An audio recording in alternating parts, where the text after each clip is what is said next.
Empezamos, atención oyentes, hablando de un concepto. Vamos a aprender mucho hoy. La femtofotografía es una cámara capaz de ver objetos ocultos tras una esquina. Es una especie de técnica para ver con nuestros propios ojos lo que hay al otro lado de una pared. Esta es una forma un tanto sencilla de explicar nuestra siguiente entrevista. Se sienta ya con nosotros el investigador Diego Gutiérrez. Él, junto a Belén Masia y Adrián Jarabo, empezaron a desarrollar, hace más de 11 años, y en colaboración con el Instituto Tecnológico de Massachusetts, esta técnica de la que les hablamos y que ha permitido incluso visualizar la propagación de la luz. Por este proyecto van a recibir a finales de esta misma semana en Denver, en Estados Unidos, el prestigioso premio Test of Time Awards. Es un reconocimiento que premia los trabajos que hayan tenido un impacto significativo y duradero en el campo de la informática gráfica y la imagen computacional durante la última década. Diego Gutiérrez, buenos días. Hola, ¿qué tal? Buenos días. No sé si, para empezar, la definición que hemos hecho para explicar el trabajo que lleváis tantos años haciendo ha sido el correcto, el adecuado. La definición ha sido perfecta, sí, es lo que intentamos hacer. Efectivamente, intentamos conseguir dispositivos, ir desarrollando ciencia y tecnología que nos permita avanzar en cómo podemos ver el mundo a nuestro alrededor.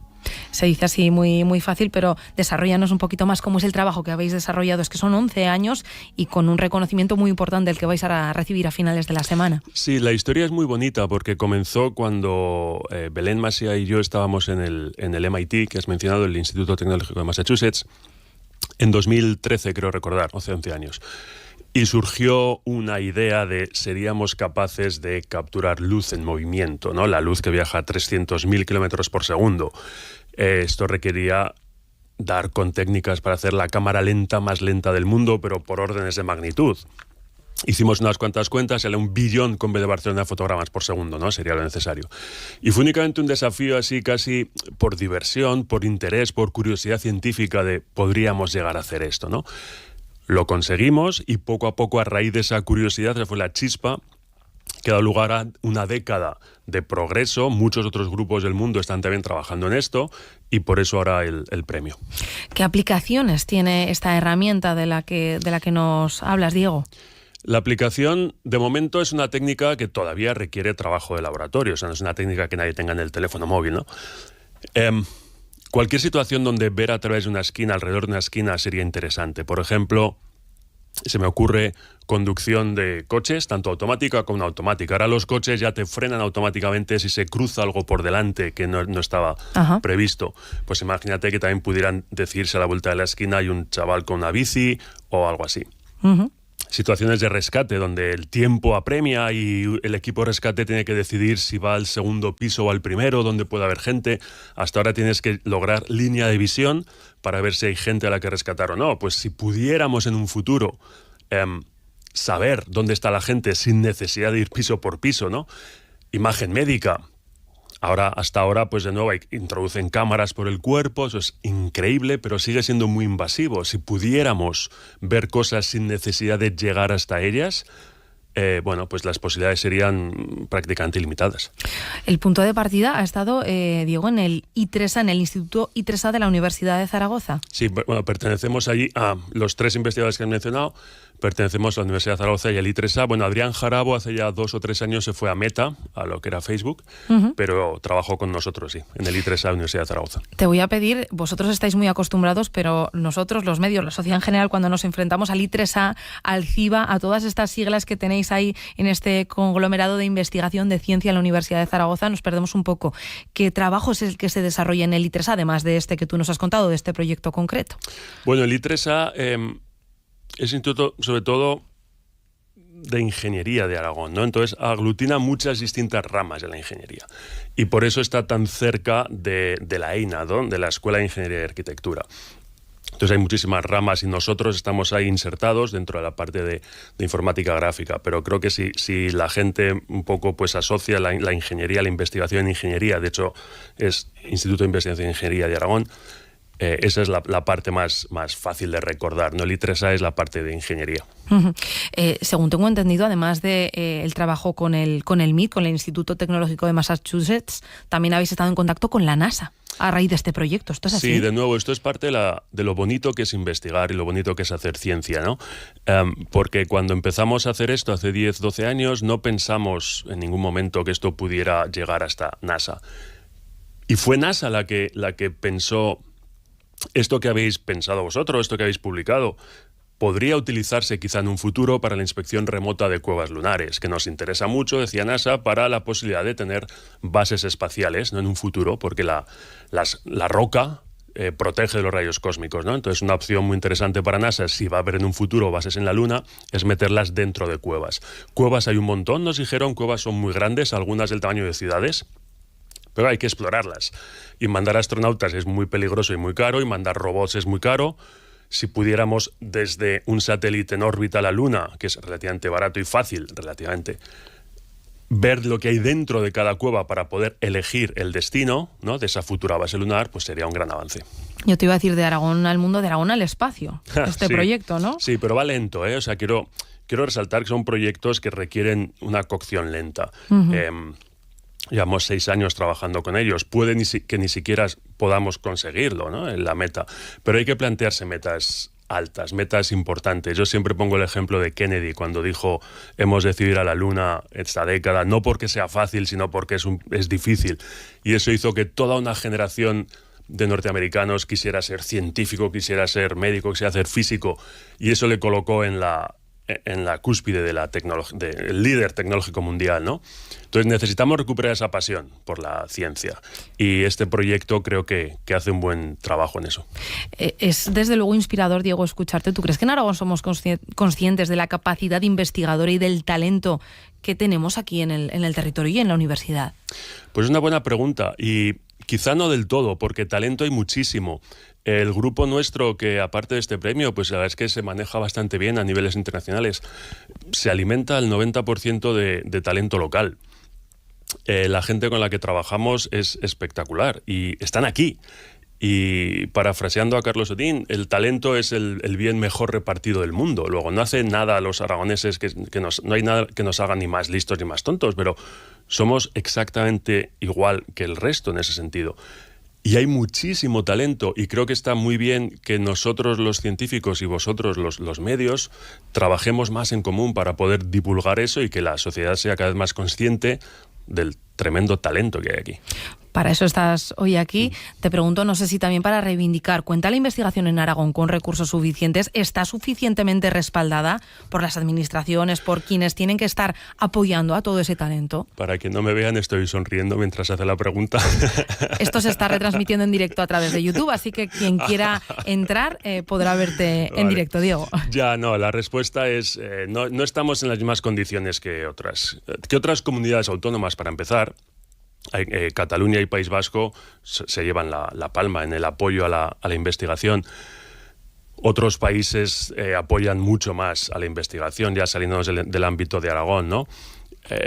A veces sí que tenemos un poco la sensación de que vamos con un poco una mano atada a la espalda, ¿no? Y por un lado está muy bien cuando consigues algo, darte cuenta que con menos recursos has conseguido cosas importantes.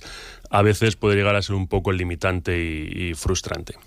Y a pesar de eso, y lo que a mí me chivan en la documentación que tengo para hablar contigo hoy, es que a ti te han propuesto trabajar en la NASA, incluso en Disney, pero tú siempre les has dicho que no. Bueno, son colaboraciones que salen y sí, bueno, es que soy muy mayor, entonces, bueno, a lo largo de ¿Algún motivo más habrá para bueno, permanecer aquí? Sí, no, permanecer aquí desde luego es porque primero, lo he dicho muchas veces, soy un gran defensor de lo público y yo me he educado con dinero público. He estado en una universidad pública, la Universidad de Zaragoza. Entonces hay un cierto orgullo en bueno, pues poder devolver un poco a la sociedad toda la inversión que se ha hecho. Y luego también pienso que es importante pues hacer un poco de patria, ¿no? El decir, bueno, es intentar que Aragón primero, que España, pues vaya remontando posiciones en esos, yo qué sé, en esos rankings. Cuando veo rankings, clasificaciones que tienen que ver con ciencia, España siempre suele estar bajo en Europa, siempre suele estar a niveles de Chipre y de Malta y me gustaría que estuviera a niveles más altos de los Alemanias, Francias, Dinamarcas, ¿no? Entonces, bueno, pues colaborar, intentar que eso poco a poco sea una realidad, pues también es motivo de de orgullo. A pesar de eso que decías, que quizás haga falta un poco más de impulso, ¿no? Sí, es ¿Eso algo... ¿Eso cómo se hace? Pues yo creo que con cosas como estas que estamos haciendo, ¿no? Intentar divulgar más, intentar concienciar a la sociedad. Si conciencias a la sociedad, los políticos van a intentar contentar a la sociedad. Luego, si la sociedad reclama más ciencia, los políticos tendrán que seguirla, si no, no van a conseguir votos. Entonces yo siempre me pregunto qué tipo de sociedad seríamos si hubieran más programas como estos. Yo cada vez que voy a un colegio y doy una charla de ciencia, luego me vienen chiquillos y niñas, me dicen, que de mayor quiero ser científica. Y es una maravilla que te digan eso. Pero luego eso, claro, si no tiene un apoyo constante, pues la ilusión por la ciencia se va perdiendo. Entonces yo creo que gran parte de cómo se consigue eso es desde la base, creando una sociedad que sea más científicamente culta, quizás sea la palabra. Divulgación, que divulgación, es importantísimo. Mucha divulgación, exacto. Muchas veces eso falta. Hay investigadores, hay profesionales buenísimos en su campo.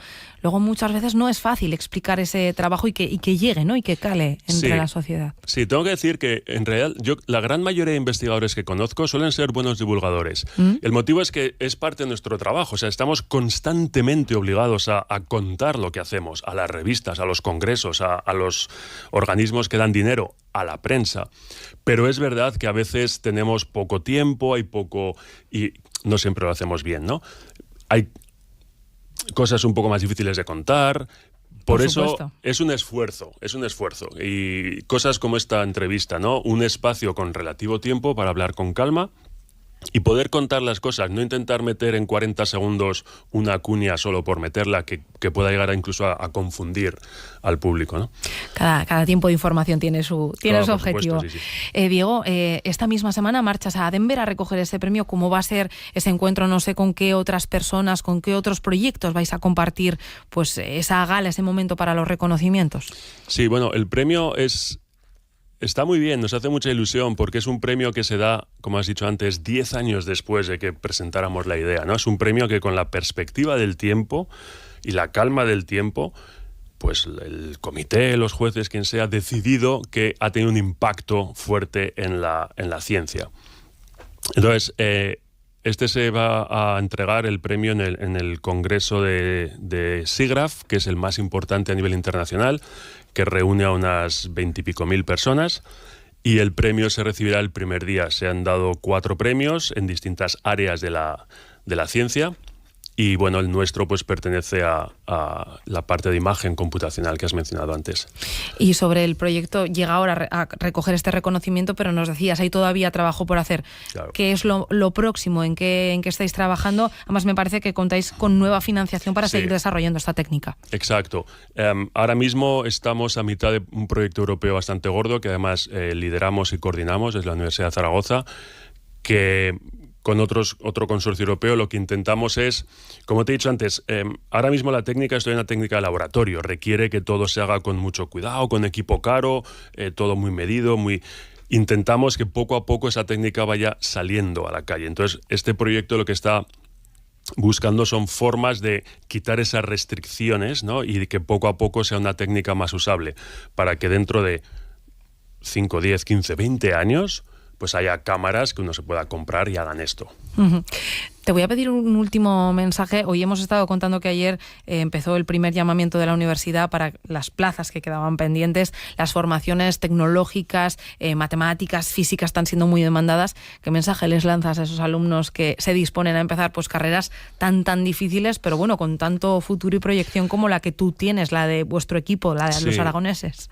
Yo un poco, quizá también basado en mi experiencia, que mantengan la mente abierta, porque yo no sabía que cuando estudiaba, que desde aquí se podían hacer tantas cosas, ¿no? Entonces, como he dicho antes, igual no es fácil, igual no tenemos todos los medios que tienen otros, pero se pueden hacer muchas cosas.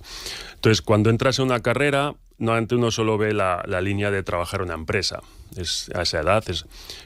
Pero la parte de investigación, toda esta gente, estos alumnos nuevos que dices, van a estar muy equipados para poder enfrentarse a problemas muy difíciles y ser ellos los que los resuelvan, ¿no? Ellos van a poder avanzar la tecnología, van a poder crear el futuro. Entonces, mi consejo es que tengan la mente abierta y que vean más allá de aprobar el siguiente examen, porque van a salir muy, muy bien equipados para enfrentarse a cualquier problema y ellos pueden definir un nuevo futuro. Diego Gutiérrez, muchísimas gracias por haber estado con nosotros. Enhorabuena y muchos éxitos de aquí en adelante. Gracias por invitarme, gracias. 8:30 de la mañana, breve pausa y arranca el tiempo de tertulia, hoy con Miguel Zandundo, Eva Sereno y Juan Gabasa. Vive Latino 2024. Hombres G, Mikel Izal, Bomba Estéreo, Los Planetas, SFDK y muchos más. Gastronomía, zonas de ocio y descanso. 24 horas de música y 3 escenarios en el Espacio Expo, el recinto más espectacular de la ciudad. Despide el verano el 6 y 7 de septiembre en el Festival Iberoamericano de Cultura Musical más importante del mundo. Vive Latino. Puede que este verano alguien que no conozco me salve la vida. Podría ser cualquiera. Podría ser tú. Donar sangre no duele. Necesitarla, sí. Infórmate a través de la página web del Banco de Sangre. Gobierno de Aragón. Picture me upon your knee with tea for two and two for tea. Me for you and you for me alone. Nobody near us to see us or hear us, no friends or relations, weekend vacations. We won't bring our telephone, dear. Day will break, all awake and stop to bake a sugar cake for you to take and all the boys to see. We will raise a family, a boy for you. Can't you see how happy we would be?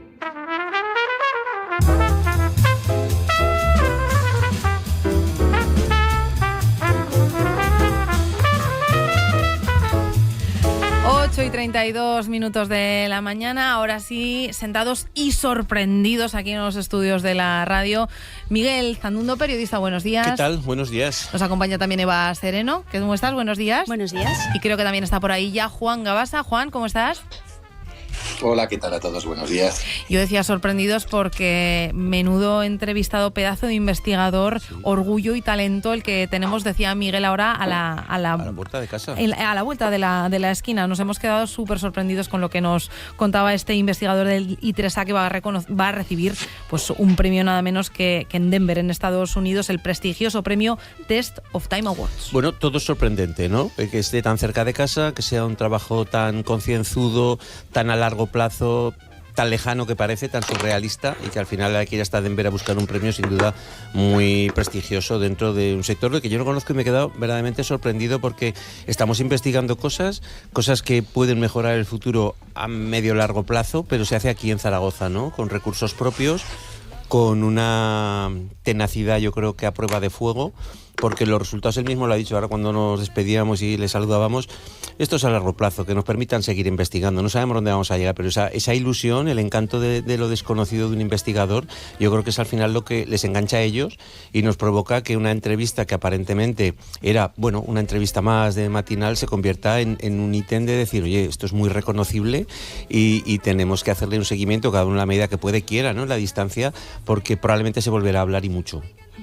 Sí, realmente, bueno, es una magnífica noticia y es todo un ejemplo de todo el trabajo que se hace aquí en investigación, ¿no? Tú preguntabas si se reconocía, si era muy conocido todo lo que se hace en la investigación aquí, en la innovación, y yo la verdad es que respondería que no, porque como este tipo de investigaciones hay muchas, algunas no se premian, pero sí que se hacen publicaciones a nivel internacional impresionantes sobre las investigaciones y las innovaciones que salen de aquí, tanto de institutos de investigación como puede ser el I3A y vinculados a la Universidad de Zaragoza, como también, por ejemplo, del Instituto Tecnológico de Aragón, de otros centros también, incluso de las propias empresas, que también han salido novedades en innovaciones muy importantes que han dado la vuelta al mundo y que están en muchos países, prácticamente casi todo el planeta, en los que pues en algunas ocasiones se ha contado también con esa colaboración, ¿no?, entre empresa y universidad o institutos privados. Entonces yo creo que hay que poner en valor todo lo que se hace y desde luego darlo a conocer. Me parece parece fantástico, ¿no?, que hayáis hecho la entrevista,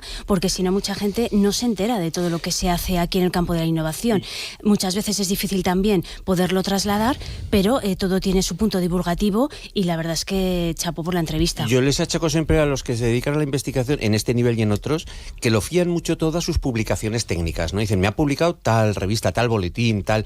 Claro que eso está muy bien en su sector, pero se olvidan de una publicación pública, masiva, que la divulgación, que mi es madre fundamental. que está escuchando la radio se entere de lo que se hace aquí, ¿no?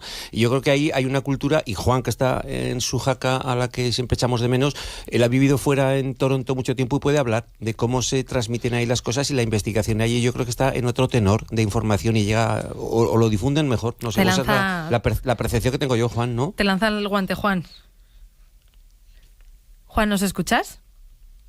Pues creo que hemos perdido a Juan Gabasa, pero enseguida... Pero te contesto yo. Sí que es cierto.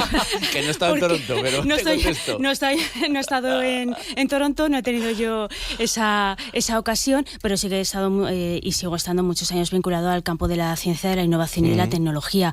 Y se ha dado un cambio muy importante, porque antes sí que es cierto que se hacía una divulgación que era muy técnica, muy para su propio sector, pero ya se iba muchos años haciendo una divulgación y un trabajo de comunicación más intenso para trasladar esas innovaciones a la sociedad en general y en aparecer en más medios de comunicación. A ver, que ya tenemos por ahí a Juan, que te lanzaba un guante, Miguel, y yo creo que lo recoges. Sí, lo recojo. No, os estaba escuchando, por desgracia no he tenido la oportunidad, había un problema técnico de escuchar la entrevista, pero os estaba escuchando y pensaba que nos mostramos tan efusivos y tan entusiastas con la entrevista y con lo que ha contado el invitado, precisamente porque este país no se destaca por ser impulsor de investigaciones, por ser impulsor de la colaboración público-privada, y en este caso, en concreto, en referencia a la pregunta de Miguel, si hay algo que a mí me llamó la atención de Canadá respecto a España, es los estrechos lazos que generan las universidades públicas con empresas o instituciones privadas para desarrollar plataformas de investigación, porque muchas veces los recursos públicos no llegan hasta donde deberían de llegar para impulsar ese tipo de investigaciones, que son costosas, que requieren mucho tiempo, como habéis comentado vosotros, y cuyos resultados muchas veces son inciertos. Cuando se comienza una investigación no se sabe dónde va a acabar y no se sabe cuánto tiempo va a durar ese camino, y para eso es necesaria mucha financiación, mucho tiempo, mucha paciencia y una voluntad clara de mantener ese impulso. Y esa es la diferencia que veo respecto a Canadá y también Estados Unidos, el hecho de que hay una colaboración público-privada muy importante, que es la que garantiza esos fondos, ese dinero, esa financiación para desarrollar este tipo de proyectos. Lo que ocurre que aquí en España la financiación, cuando hablamos de ese binomio, financiación público-privada, casi siempre se ciñe a dos frentes. Uno, obras públicas que la administración no llega y echa mano de la, y la sanidad, que es muy llegadero, pero es que hay mucho campo por ahí para explotar. Bueno, pero también se dan muchas ayudas de innovación a los clústeres, o sea, ahí se ha avanzado. Queda camino, por supuesto, por recorrer. Bueno, pero es anecdótico. Vamos, sí, pero bueno, de ahí han salido también innovaciones importantes. Ya estoy diciendo que queda camino por recorrer, pero también se han hecho muchas cosas y se sigue avanzando. Y luego también los propios investigadores saben comunicar mucho mejor y de una manera más divulgativa que los de antaño. Yo antes, cuando tenía que hacer los reportajes, bueno, tenías que hacer un máster para cada tema que tenías que escribir. Ahora es distinto, son mucho más divulgativos. Desde luego que ha merecido y mucho la pena escuchar a este investigador del ITRESA, a Diego Gutiérrez.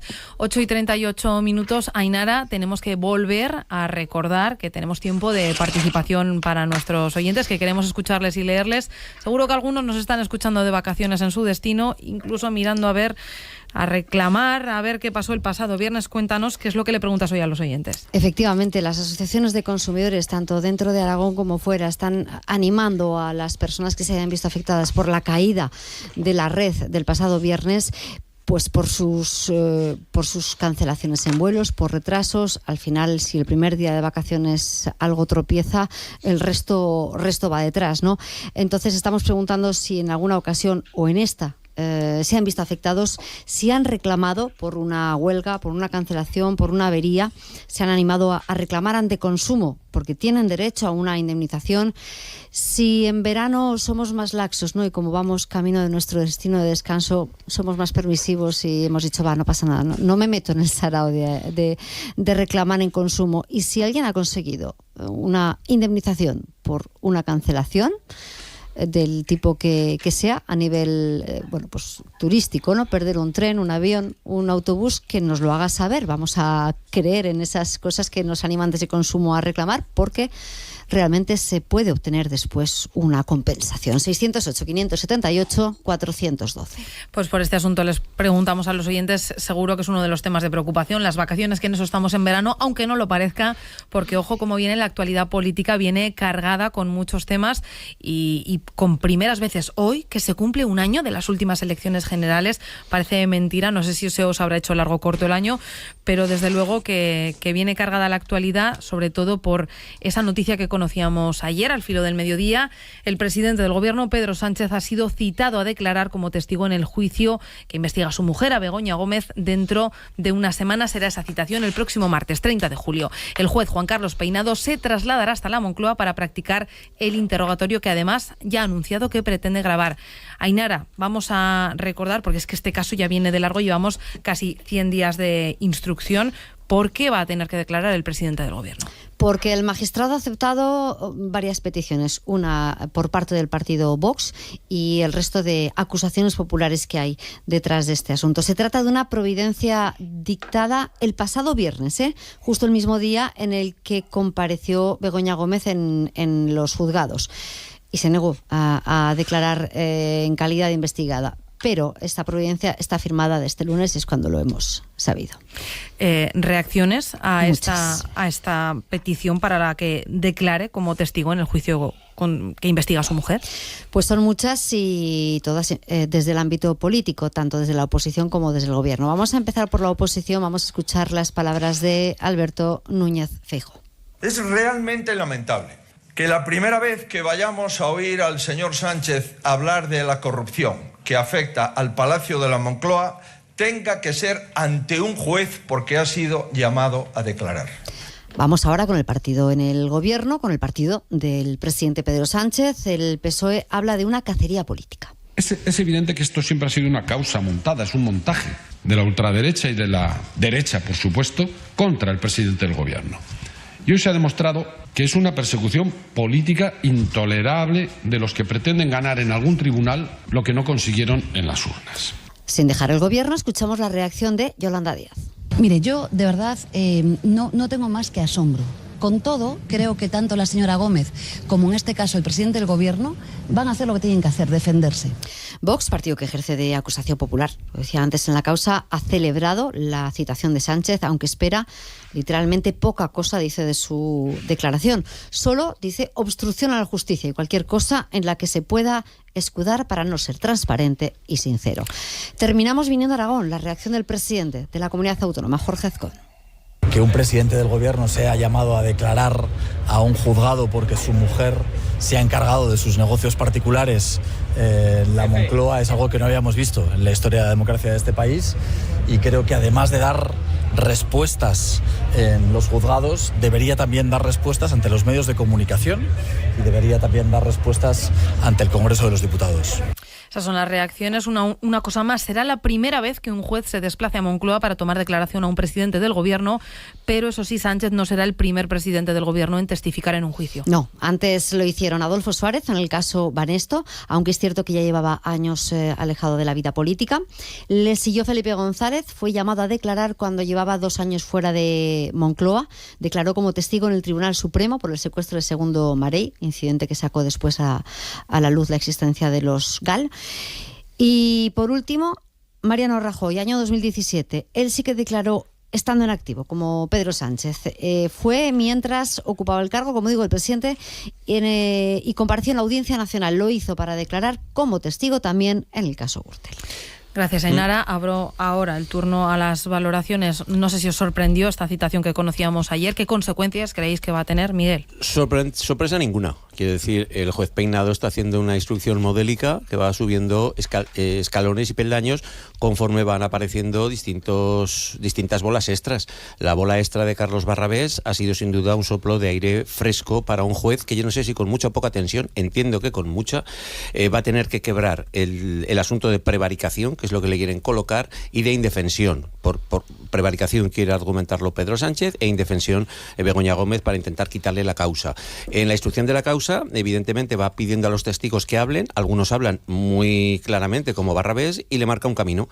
¿Qué pasa en ese camino? Pues que tiene que volver a llamar a los que quieren declarar y a los que no, y van cambiando la catalogación. Le ha pasado a Begoña Gómez, le ha pasado al rector Olleche de la universidad, es decir, se van conociendo nuevos datos, la investigación avanza. Es una investigación de lo más pulcre, de lo más normal. Yo no veo una persecución política en absoluto, veo una instrucción y sí que veo que muchas veces se está mezclando la responsabilidad política con la penal, que no tiene nada que ver. El PSOE es un experto en hacer ese mejunje e intentar confundir el todo por la parte, y luego lo que se quiere hacer es confundir la instrucción con la conspiración, y a mí eso me parece muy grave en un Estado de Derecho. Tenemos que tener claro que se instruye una cosa y que se conspira, probablemente con dinero público a través de unos medios que amparan muy mucho esa teoría, de otra manera muy diferente. Pero Sánchez tiene un problema que no tenía hace un año, eso está claro. Ha pasado un año, nadie habla del año que ha pasado, de la debilidad que tiene este gobierno, que no puede aprobar ni el presupuesto, pero me imagino que habrá un golpe de chistera en las próximas horas con Illa como presidente y a pasar el verano. Juan. Bueno, decir que es modélica el proceso de Juan Carlos Peinado me parece, yo no puedo estar de acuerdo. La Fiscalía ha presentado varios recursos, la Audiencia Provincial probablemente más tarde que temprano, pero finalmente obligará al juez a sobreseer el caso, porque sinceramente es que no hay caso más allá de lo ético y lo político, en el que hay el terreno en el que ahí sí que podemos estar de acuerdo sobre la inmensa torpeza de Pedro Sánchez y de Begoña Gómez para emprender una serie de acciones que estéticamente son bastante reprobables. Pero no hay caso. No sé, Miguel, cuando dices que hay nuevas bolas, nuevos casos, ¿cuáles son? ¿Cuáles son? Es que bueno, no hay caso. Hombre, o sea, está el caso, si hablamos de Sánchez, está el caso de su hermano, que es un caso que parece ser de mucha más enjundia. Miguel, esto es otro tema. Es que estamos haciendo aquí una investigación prospectiva para ver si finalmente Begoña Gómez ha cometido un delito, cuando claro, el punto de partida es solo un caso, un supuesto indicio de delito, y se está haciendo una investigación, una prospección para ver si finalmente se encuentra algún punto de investigación. Hay que recordar que cuando se llama a Carlos Barrabés a declarar, se le llama como testigo. Tiene que declarar sin abogado y no puede mentir. En ese momento, cuando declara como testigo, había 2 informes de la OCU pedidos por el juez que indicaban que no había ningún indicio de delito. Horas después, el juez cambia la condición de Carlos Barrabés y pasa a ser imputado, porque dice que hay 2 informes de la OCU y su declaración. O sea, no había ninguna nueva prueba para cambiarle su condición de testigo a imputado. Es que cuando decimos que hay nuevos delitos o que hay nuevos indicios, todavía no sé cuáles son. Bueno, hay nuevas no líneas de investigación, Eva. Bueno, ¿Pero cuáles son, Miguel? A ver, yo creo que llamarlo como testigo me parece lo lógico, puesto que es su pareja quien está siendo, en este caso, pues investigada, ¿no? Para ver si ha habido o no, que solo tendrán que decir los jueces. Pero yo creo que su declaración, y además como testigo, que tendrá que decir la verdad, me parece clave, porque lo que se necesita en estos casos es transparencia total y saber lo que ha pasado. Y si hay algo, lo habrá, y si no hay, no lo habrá. Pero desde luego tiene que haber transparencia, y desde luego no se puede dejar afirmaciones como lo que ha trascendido que dijo Barrabés, que se habían producido al menos 2 encuentros en la Moncloa. O sea, esto no es que haya ido a lo mejor en calidad de marido a un restaurante o se han encontrado en un evento, es que han sido en la Moncloa. Entonces esto se tiene que aclarar, porque da mucho pie a pensar pues que evidentemente ha podido haber ahí algún tipo de influencia, y si no lo ha habido, pues desde luego lo parece. A ver, a instancias lo parece, pero yo tampoco entiendo estas actuaciones de las parejas, y me da igual hombres, mujeres, o en todos los casos que hemos visto, que cuando tienen a alguien que está en un cargo público, una presidencia, un ministerio, me da igual, una alcaldía, un gobierno, me da igual, cometen este tipo de cuestiones de no separar lo que es el negocio de lo que es desvincularse. O sea, si tenían que producirse encuentros con Barrabés por temas de negocios, hacerlos en otro sitio, pero no los hagas en la Moncloa. O sea, es que esto da pie a mucho error. Pero Eva, eso lo dices tú, que, a ver, Carlos Barrabés, lo dije el otro día en la radio, y en Aragón deberíamos de tener una memoria mucho más afilada, es uno de los grandes gurús tecnológicos, no solo de España. Sí, yo eso no lo cuestiono, pero eso no está en cuestión. Yo me voy a lo que dijo en esa declaración, y no critico que Barrabés, si lo llaman por la Moncloa, él no se lo tiene que plantear. Quien se lo tiene que plantear es quien puede estar, como es en este caso, que haga la reunión en la Moncloa, como es Begoña Gómez. Tenían que haber hecho los acuerdos o las investigaciones en otro sitio. La Moncloa es la residencia presidencial. Claro, o sea, es que por eso te digo que hay que tener transparencia en todo lo que pasó. Yo no quiero decir, porque eso insisto en que lo tiene que decir un juez, en si hubo o no hubo, pero desde luego hay errores que dices, o cosas que llaman mucho la atención. Juan. Es que vuelvo a lo que decía al principio. El juez solicita 2 informes a la UCO, y los 2 indica que no hay ni un solo indicio de delito. Era razón suficiente para que no hubiera caso. Y se siguen planteando nuevas situaciones, nuevas hipótesis, sin ninguna base, sin ningún fundamento jurídico. Y recordemos que partimos. ¿Cuál es el origen de todo esto? ¿Cuál es el origen? Que es una denuncia del sindicato ultraderechista Manos Limpias, con recortes de prensa y con noticias que se demostraron falsas. Y a partir de ahí se monta un caso. Miguel, has dicho algo al principio que yo estoy muy de acuerdo, que es la parte política y la jurídica. Todos los partidos, el Partido Popular también está mezclando lo jurídico con lo político. Aquí hay una parte que es lamentable e inaceptable, que es la torpeza, insisto, de Pedro Sánchez para permitir que Begoña Gómez tuviera este tipo de relaciones que estéticamente o éticamente son bastante dudosas. Y aquí lo que deberían de plantearse, sobre todo el Partido Popular y el Partido Socialista, establecer un libro blanco de comportamiento de los familiares cuando un político llega a unas cotas de poder, como en estos momentos tiene Pedro Sánchez o como tiene Isabel Díaz Ayuso en Madrid, porque estamos en las mismas circunstancias. Y se está montando un caso y se está prolongando un caso y se está inflamando un caso sobre indicios que no existen, que no son tales, y que la Guardia Civil, a la que tanto respetamos y a la que tanto alabamos, ha dicho que no hay caso posible. Y todo se está construyendo a partir de hipótesis sin ningún tipo de fundamento jurídico. Y lo están diciendo muchos juristas, lo están diciendo muchos expertos, que no hay caso, que no es posible. Juan, pero en cualquier caso, y por cerrar un poco esta parte, quiero decir, vamos a concederle al juez que él, efectivamente, con los informes de la OCU ha estimado que con lo que está él y solo él escuchando parece que tiene algún indicio de que puede haber más cosas. Lícito es, por mi bien y por el de todos, que investigue y vaya intentando desgranar la situación y ver qué ha pasado en la Complutense, realmente qué pasó, porque claro, aquí decimos reuniones en la Moncloa. Yo he oído también en varios medios, que las reuniones en la Moncloa eran preparatorias con Begoña hasta que estaban para decidir, entonces aparecía el presidente. Es decir, que uno se puede quedar con lo que quiera. Lo que sí que está claro es que estamos en plena instrucción, que no debería marcarse la instrucción a nadie, ni a este juez ni a nadie. Los jueces en España han dado pruebas acreditadas de que saben instruir perfectamente bien, y luego me imagino que será otro juez el que juzgue. No vamos a hacer al propio Peinado héroe durante todo el proceso y al final tenga que decidir. La instrucción estará instruida de una manera y al final será otro titular, otro magistrado el que tendrá que decir si las conclusiones han sido buenas o no. En cualquier caso, yo he hecho en falta la voz de Begoña Gómez. Ya tendría que salir y decir lo que ella piensa y opina, y si no hay nada que tapar, con el IRPF de su última declaración para ver que no ha habido un lucro. Con eso se apagarían todas las voces. 8 horas y 53 minutos. Desde luego que este va a ser un asunto de debate durante toda la semana y hasta que el próximo martes tenga lugar esa declaración. Por lo menos hasta el martes, que veremos a ver qué es lo que pasa. Pero antes, hoy, fin de curso en el Congreso de los Diputados, hoy un superpleno, y sin duda uno de los puntos calientes va a ser la reforma de la Ley de Extranjería para dar respuesta a la crisis migratoria que soporta Canarias. A debate que la acogida de migrantes por parte de las comunidades autónomas sea obligatoria en caso de saturación y no voluntaria, como hasta ahora. Vamos a repasar algunos sonidos. El Partido Popular ya ha mostrado su rechazo. Dicen que no está recogiendo el Ejecutivo, el Partido Socialista, sus propuestas y que por ese motivo no votarán a favor. Escuchamos a Elma Saiz, Partido Socialista, Alberto Núñez Feijóo, Partido Popular. Yo confío en que el Partido Popular esté a la altura y proceda a la modificación del artículo 35 de la Ley Orgánica, que pivota en la solidaridad de las comunidades autónomas con un punta de lanza, que es el interés superior del menor, la solidaridad y recordar que estamos hablando de niños y niñas que vienen en situación de desprotección a nuestro país. Solidaridad sí, pero seguridad también. Solidaridad y seguridad para los que llegan porque se juegan la vida, por humanidad, claro que sí. Pero también para los que estamos, porque los españoles tienen derecho a salir tranquilos a la calle. Desde Aragón, el presidente Jorge Azcón ha reclamado al Gobierno menos imposición y más recursos para atender con dignidad a las personas migrantes.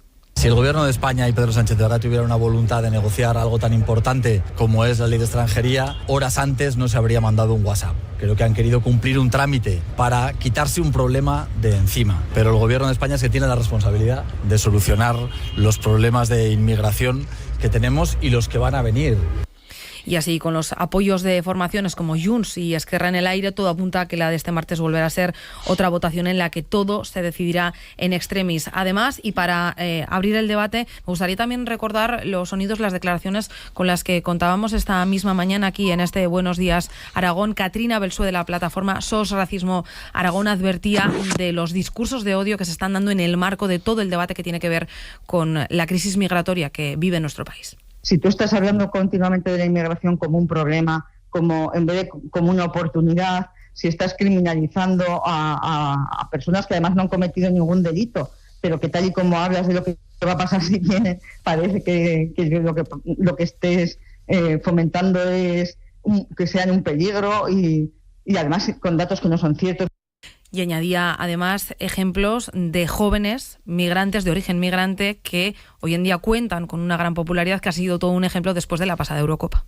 En esta Eurocopa de fútbol, sí, que nos ha dejado a la selección española ganadora, y esos dos chavales, ¿no?, ahora héroes de nuestra sociedad, si los viesen por la calle y no los reconociese, seguramente les habrían mirado con desprecio y seguramente habrán sentido esa mirada muchas veces. Y son los mismos ahora que cuando llegaron. Este es el mapa de sonidos para exponer lo que hoy se debate en el Congreso. ¿Qué esperáis que pase hoy en esa votación después de todo esto que hemos escuchado? Miguel. Bueno, yo sigo manteniendo una teoría que me acompaña en las últimas intervenciones aquí en la radio y en la televisión, y es que cuando al tema de los menas o la inmigración ilegal le ponemos cara, nombre y apellidos y situaciones concretas, me parece muy desafortunada esta y todas las veces que se hace el ejemplo de la Eurocopa. Quiero decir, esto es una realidad, no podemos utilizarla y ponerla en valor ahora porque han ganado la Eurocopa. Quiero decir, cuando le ponemos cara a este problema nos estamos alejando muy mucho de él. Yo sí que sería más partidario de intentar ver la situación como una oportunidad, hasta dónde España puede ofrecer oportunidades y hasta dónde no se le crea un problema. Y ahí es donde veo que el fiel de la navaja es muy difícilmente establecible. Quiero decir, no lo veo claro hasta dónde podríamos ayudar a solucionar un problema. No sé si en origen, probablemente sí, más que en destino, es decir, más que aquí en España. Me da igual que sea Canarias, Ceuta, Melilla o la costa valenciana. Y donde realmente nos convierte a nosotros en sujetos de un problema que no hemos deseado y que por la solidaridad hasta cierto punto, siempre y cuando no menoscabe las muchas necesidades que en España hay, personas también que las tienen, pero muchas. Entonces, no lo sé, es un tema que no es fácil, ¿eh? Yo solo abro el abanico de posibilidades, no tengo la solución, ya querría, pero si ponemos cara siempre vamos a salir perdiendo porque la compasión nos ataca siempre a la cabeza. Juan. Sí, es cierto que primero se puede caer en la demagogia con este problema y luego todos tenemos 1000 caminos, 1000 atajos para adaptar el relato, la realidad a lo que pensamos o a lo que deseamos. Yo para empezar diré que yo no siento como español un peligro, un riesgo, no siento tranquilidad cuando salgo a la calle, y en los momentos en los que no he sentido tranquilidad no ha sido precisamente porque estuviera rodeado de menores no acompañados o de inmigrantes. Creo que los políticos nuevamente tienen que ser responsables y no vincular inmigración con delitos porque es un error y porque se está demonizando un fenómeno que tenemos aquí y que va a seguir estando aquí. Yo estoy de acuerdo con Miguel en que las soluciones no son fáciles, es un problema muy complicado de solucionar y en estos años se ha intentado todo, desde los años 90, que es cuando empieza el proceso masivo de inmigración fundamentalmente desde África subsahariana. Se hicieron políticas para apoyar a los países de origen de esos inmigrantes y se ha comprobado que al final el hambre y el desarrollo acaba siendo mucho más poderoso que cualquier medida política. En el caso concreto del que estamos hablando, la realidad es que estos muchachos ya están aquí. ¿No sería mejor que España, que sí que es cierto que tiene compatriotas con muchos problemas, es cierto, pero que España, que es un país rico, que es un país del primer mundo, que es un país desarrollado, acogiera a esos menores no acompañados que ya están en nuestro país y los integrara en el país y los convirtiera en una fuerza del país y los integrara social, cultural y económicamente? ¿No sería mejor eso para el futuro del país que seguir demonizándolos? Cierra, Eva. Sí, bueno, la situación es muy compleja, sobre todo porque se dan situaciones que son individuales y yo creo que no solo hay que tener una solución para todo, sino que igual se deberían contemplar diferentes líneas y políticas para dar respuesta. Se está focalizando mucho en el tema de los menores porque ahora está todo el tema de Canarias y del reparto, pero también vemos muchas veces como personas de otros países vienen, por ejemplo, al sector agrario para poder trabajar en el campo, profesiones que nadie está demandando por los propios lugareños o por los propios españoles y no los pueden contratar porque no están en situación legal. Entonces yo creo que hay que dar muchas situaciones y hay que ver ese prisma. Pero sí que creo también que todas las políticas y todas las acogidas deben ir acompañadas de una dotación económica, lo primero porque las comunidades autónomas, hay algunas, como en este caso de Aragón, con unos recursos limitados y las personas hay que darles la atención y eso requiere también unos recursos económicos. Pues así hemos llegado a las 9 de la mañana.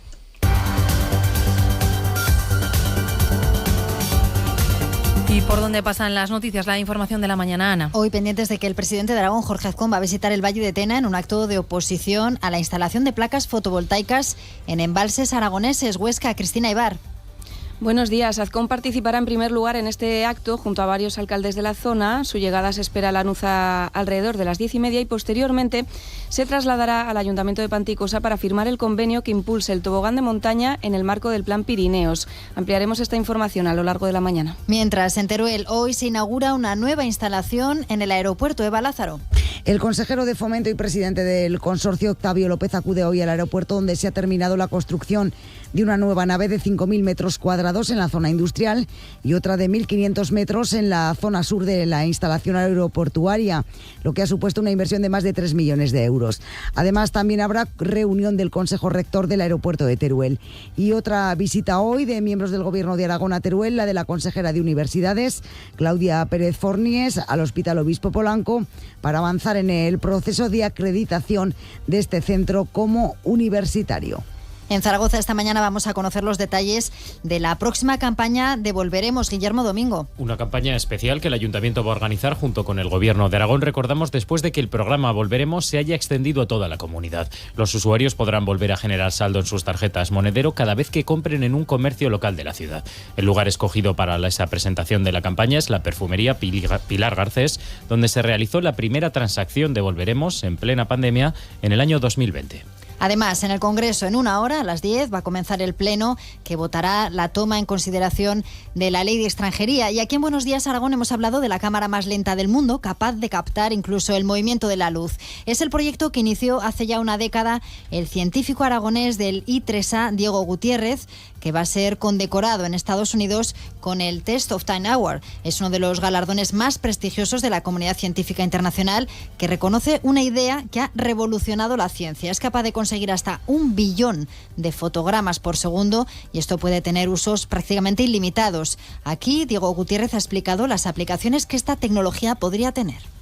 Conducción de coches, tanto automática como no automática. Ahora los coches ya te frenan automáticamente si se cruza algo por delante. Pues imagínate que también pudieran decirse a la vuelta de la esquina hay un chaval con una bici. Imagen médica. Hasta ahora, pues de nuevo, introducen cámaras por el cuerpo. Eso es increíble, pero sigue siendo muy invasivo. Si pudiéramos ver cosas sin necesidad de llegar hasta ellas, bueno, pues las posibilidades serían prácticamente ilimitadas. En deportes, última hora, se cae el fichaje de Bermejo por el Sporting de Gijón. Javier Cebolla, buenos días, cuéntanos. ¿Qué tal? Buenos días, así es la última hora del mercado en el Real Zaragoza. Se rompe finalmente el traspaso de Sergio Bermejo al Sporting por importantes diferencias en la redacción final de los contratos entre el jugador, el Real Zaragoza y el Sporting de Gijón. A pesar de haber viajado ya a Asturias y de encontrarse ya en la concentración del equipo asturiano, el jugador ha recibido la orden de regresar en las próximas horas a Zaragoza. De hecho, en el entrenamiento que está teniendo lugar en la ciudad deportiva a esta hora no está presente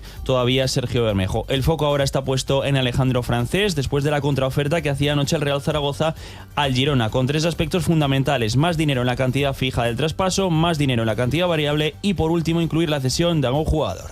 Y cerramos con el tiempo. Cristina López de Val, buenos días. ¿Qué tal? Buenos días. Hoy nos espera una jornada muy cálida. De hecho, los termómetros alcanzarán en la depresión del Ebro los 38 grados. Ambiente también muy suave en puntos de montaña. En zonas del Pirineo, por allí las temperaturas alcanzarán los 36 grados. En el cielo hablaremos prácticamente despejado. No esperamos nada de nubosidad y el viento en general seguirá soplando con poca intensidad. Buenos días, Aragón. 9:05 de la mañana, continuamos en tiempo de tertulia en este Buenos Días Aragón con Miguel Zandundo, con Eva Sereno y con Juan Gabasa. Y ahora, y después de haber puesto sobre la mesa las cartas del debate en materia de política nacional, si os parece vamos a saltar al otro lado del charco y vamos a seguir conociendo, bueno, pues cómo está discurriendo también la actualidad en Estados Unidos con la noticia que, bueno, pues sacudió al mundo el domingo por la tarde, hora española, ese anuncio de Joe Biden de retirarse de la carrera electoral, y ahora ya Kamala Harris sigue cosechando apoyos después de que el propio Biden la señalase como su relevo. Para analizar esta situación ya nos escucha al otro lado del teléfono José Antonio Gurpegui, que es el director del Instituto Franklin. Señor Gurpegui, buenos días. Hola, buenos días. Actualidad frenética la de las últimas horas en Estados Unidos y poco a poco tomando fuerza la candidatura de Kamala Harris, por lo que vemos al menos en los medios de comunicación, ¿verdad? Sí, de hecho, digamos que es ya casi la candidata in pectore a espera de la nominación oficial el próximo 19 de agosto en Chicago, pero lo último que he leído es que ya disponía al menos de 2.000 del voto de 2.000 delegados, con lo cual pues tendría asegurada la nominación. Había grandes nombres pendientes de pronunciarse al respecto. Yo creo que Nancy Pelosi es uno de los destacados, ¿no?, de las últimas horas y que ya reafirman esa candidatura. No sé si cree que puede haber otros nombres o lo descarta, señor Gurpegui. Yo lo descarto, y no ahora, sino que lo descarté desde el principio, ¿no? En la propuesta de Nancy Pelosi, en el sentido de que, bueno, hubiera unas mini primarias o unas primarias express, no sé incluso ni si hubiera sido legal de acuerdo a los estatutos del partido, porque los delegados estaban ya escogidos, eran delegados de Joe Biden. Al declararse convención abierta, Open Convention, sí que tenían libertad de voto, pero el endorsement, el apoyo de Joe Biden a Kamala Harris, pues de alguna forma significaba que sus delegados, o una gran parte de ellos, como ha ocurrido, la iban a apoyar. De manera, también había otras opciones. Se hablaba de un ticket compuesto por el gobernador de California y la gobernadora de Michigan, pero ya los dos la han apoyado. Es decir, lo que era previsible ha ocurrido y ocurrirá en Chicago el mes que viene, ¿no? Ese hubiera sido los demócratas no se iban a suicidar presentando una visión de división, porque ya les ocurrió en cierta forma en la candidatura de Hillary Clinton de hace 8 años y no iban a volver a repetir el mismo error.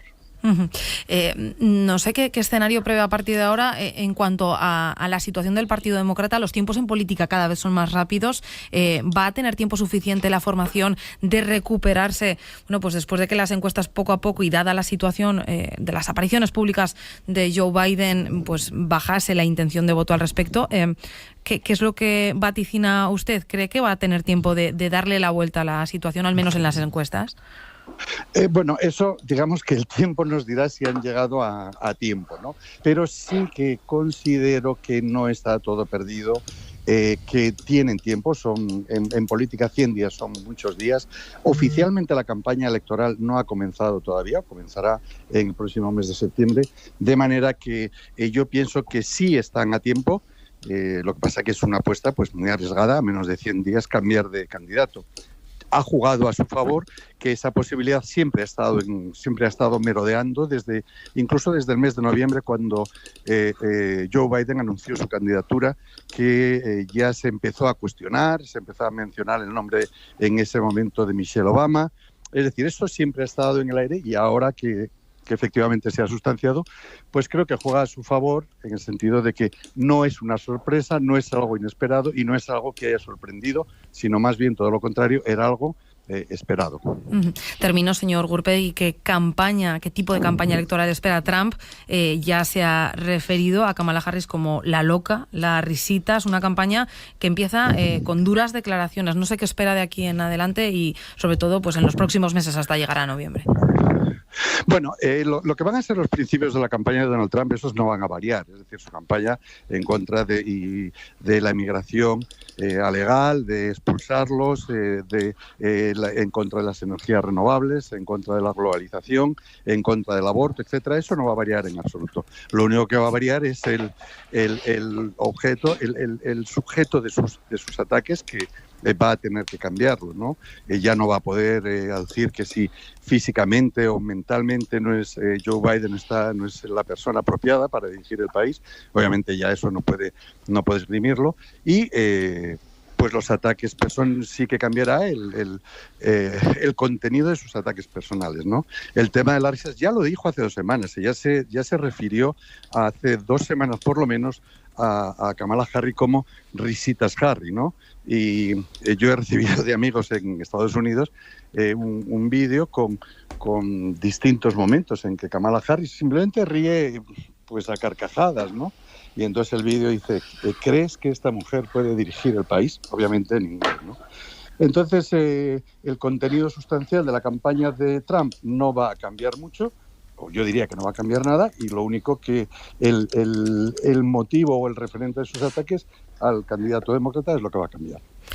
Pues José Antonio Gurpegui, director del Instituto Franklin de Estudios Americanos, muchísimas gracias por haber estado con nosotros y ayudarnos a poner un poquito de luz pues en este terremoto político que nos ha sacudido en las últimas horas. Muchísimas gracias. Pues encantado de estar en vuestro programa. Además estoy hablando muy cerquita, que esta vez estoy en Navarra y no en la Universidad de Alcalá como otros días. Muy bien, pues más cerquita, pasando el verano. Gracias. Hasta luego, buenos días. No sé, bueno, terremoto político yo creo que es adecuada. Además, los tiempos están avanzando de una forma rapidísima. ¿Cómo estáis viviendo vosotros esta situación y qué esperáis que pase de aquí en adelante? Parece que ha dado una vuelta, al menos la proyección que hacen los medios, las encuestas, lo poquito que vamos sabiendo en las últimas horas, ¿no? Yo creo que se agarran a posibilidades de intentar tener una campaña un poco viva, porque ya parecía que ya estaba todo como el pescado muy vendido y que Trump iba a ganar por goleada, y más ahora cambiando el candidato por la candidata. En fin, yo creo que intentan los medios tener un poco anestesia al personal, a su personal, a los americanos, a los votantes, intentando estirar y dar alguna opción. Yo creo que Trump es el gran victorioso del atentado del otro día. Se ha cargado a Biden, se le ha cargado literal, y él ha salido reforzado. Es una jugada maestra que nunca deseó, pero que las personas que son inteligentes, luego hablaríamos si fuera malo o bueno, tienen esa virtud de saber sacar de la necesidad y de un problema grave que lo podía haber sido mucho. Recuerdo que hace 2 semanas podíamos estar hablando de 2 candidatos diferentes totalmente. Trump, si se hubiera conseguido el objetivo de eliminarlo, de matarlo, asesinarlo, ya no hubiera estado, y Biden probablemente hubiera tenido que irse también, porque ni los suyos lo querían, ¿no? Entonces hablaríamos a 100 días de 2 candidatos nuevos. No es el caso. Yo de todo me quedo con una cosa y que me sorprende y me llama mucho la atención. Es decir, un candidato no nos vale como candidato, pero nos vale 4 meses como presidente. Además, no nos vale como candidato no porque no tenga tirón, sino porque no le vemos capaz. Ojo, que es fuerte. Es decir, esta persona no es capaz de llevar el país a partir de 4 meses. Hasta dentro de 4 meses que lo lleve. Y suerte que tenga, porque parece que está solo Biden. Entonces a mí me llama mucho la atención esa lectura muy aprovechada, ¿no?, de los americanos. No nos vale para en adelante, pero bueno, para 4 meses, por muy mal que lo haga, hombre, tenemos unos conflictos importantes donde América, Estados Unidos, tiene un papel fundamental. Hablamos de Gaza, de Israel y hablamos de Ucrania. Es que estamos en manos de este señor que no es capaz. Dicen los suyos, yo no. Dicen los suyos que no es capaz. Juan. Bueno, es que no es lo mismo gobernar hasta enero que gobernar 4 años. Esa es la gran diferencia por la cual Biden sigue siendo el presidente legítimo, votado en las elecciones del año 2020, y en un escenario a 4 meses tiene todas las capacidades. A 4 años lo dudo, como también lo dudo con Trump, que tiene 78 años. Yo lo veo complicado para el Partido Demócrata. Kamala Harris es la vicepresidenta del gobierno con mayor impopularidad o menor popularidad de los últimos años. Ha sido el gran fracaso del ticket de Biden en las elecciones de 2020. Se eligió a una mujer para vicepresidenta precisamente porque se estaba labrando el camino a que finalmente 4 años después fuera la candidata a presidenta, pero ha sido un fracaso. También es cierto que decían los analistas que ganaría las elecciones el primer partido que cambiara de candidato, porque se daba la circunstancia que tanto en el Partido Republicano como en el Partido Demócrata sus candidatos eran los menos deseados por sus respectivos votantes. Aquí es cierto que el primero que ha dado el paso, forzado por las circunstancias, no porque lo deseara, ha sido el Partido Demócrata con Biden, pero también es verdad que las circunstancias de las últimas semanas, el debate desastroso de Biden con Trump y el intento de asesinato han situado a Trump en una nueva posición de fuerza absoluta, de mandato absoluto sobre el Partido Republicano, que ya no es ni la sombra de lo que fue.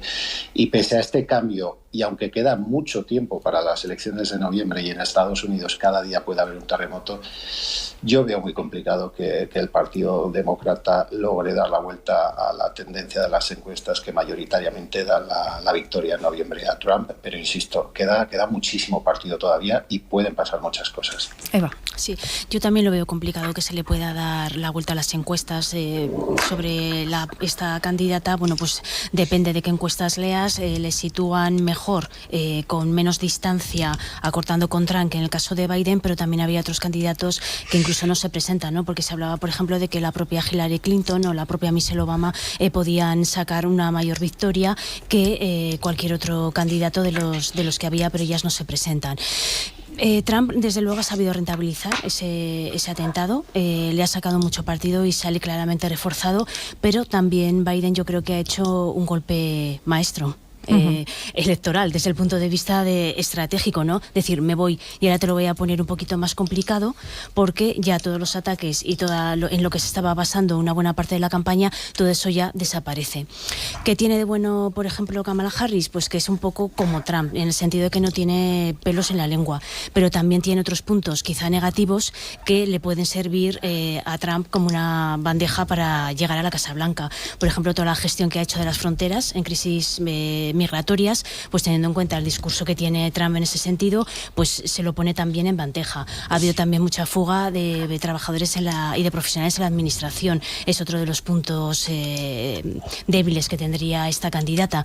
Otra que es algo también que le puede poner a Trump en bandeja. Pero bueno, queda mucho todavía por decidir y las cosas están cambiando mucho. Entonces vamos a ver si realmente ella tiene todos los apoyos, que de momento parece que sí, por la mayoría, y ver si realmente tienen respaldo, si siguen sumando las donaciones al partido, que eso también es importante de cara a la campaña electoral, ¿no? Pues tener ese respaldo económico y esas donaciones para poder hacer la campaña. Yo te haría un matiz solo, Eva, que cuando dices que tiene todos los apoyos, tiene todos menos el de Obama.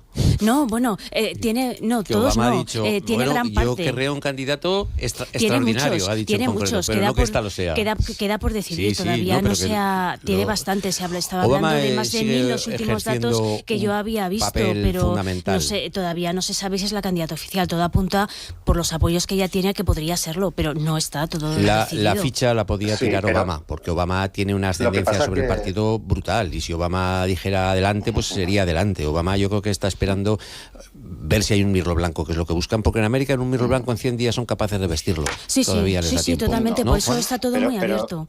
No, pero lo que pasa que el mirlo blanco es que analizamos la política americana con los códigos de la política europea, y es cierto que Obama tiene un gran ascendente, pero Obama está fuera del partido. Al final lo que importa es quién, y también lo comentábamos el otro día, quién genera la complicidad y el apoyo de los principales donantes que en las últimas semanas se habían apartado de Biden.